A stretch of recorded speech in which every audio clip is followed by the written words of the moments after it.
4 years ago, the Supreme Court put on hold sedition cases across India. Now, that freeze is partially over. On May 21st, the Supreme Court said courts can proceed with trials and appeals involving the offence of sedition under Section 124A of the Indian Penal Code, but only if the accused has no objection.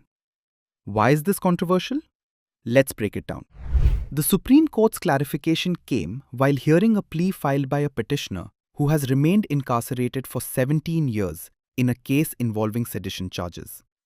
A bench led by Chief Justice of India Surya Kant said that if an accused person agrees, courts can continue trials, appeals, and proceedings under Section 124A of the Indian Penal Code.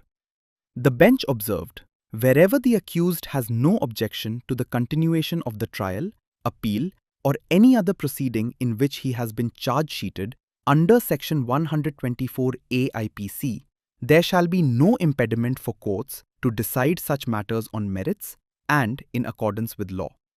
Now, this is significant because back in May 2022, the Supreme Court had put on hold trials in sedition cases until the government completed its promised exercise to re-examine and reconsider the colonial era law. At the time, the court had said that it hopes and expects the centre and states not to register fresh sedition FIRs, continue investigations, or take coercive action under Section 124A while the Union government reconsidered the colonial era law. So what exactly is Section 124A? British historian-politician Thomas Babington Macaulay drafted the law in 1837.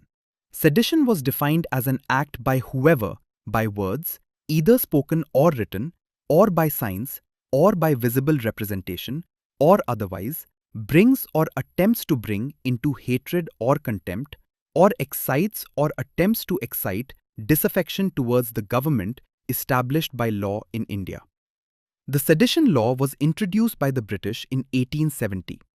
It was used to suppress dissent and target Indian freedom fighters. Mahatma Gandhi and Bal Gangadhar Tilak, among others, were charged with sedition. Even after independence, the law stayed. Under Section 124A, sedition is a non-bailable offence, punishable with imprisonment for a term of 3 years to life, along with a fine. A person charged under this law is also barred from a government job, and their passport is seized by the government. Critics have argued that the law has been misused as a tool to suppress dissent.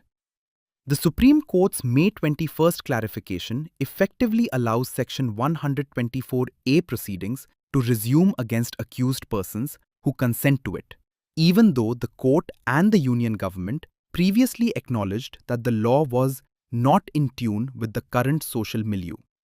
In the May 2022 order, the Supreme Court had referred to the Union government's affidavit, which quoted Prime Minister Narendra Modi's belief that India needs to shed colonial baggage that has passed its utility, which includes outdated colonial laws and practices. The court had agreed that laws such as Section 124A have a chilling effect on free speech and reflected a colonial mindset that has no place in today's India. However, the constitutionality of the law is pending before the Supreme Court. Multiple writ petitions have challenged Section 124A for violating the fundamental rights to free speech, liberty, and equality. The clarification has now raised questions over whether lower courts should pronounce judgments on guilt when the constitutionality of the provision itself is under challenge in the Supreme Court. For now, the Supreme Court says sedition proceedings can move forward, but only when the accused themselves have no objection. However, as the Hindu editorial puts it, such consent from the accused may be coerced, especially if they lack robust legal representation, because the alternative for incarcerated persons is indefinite delay.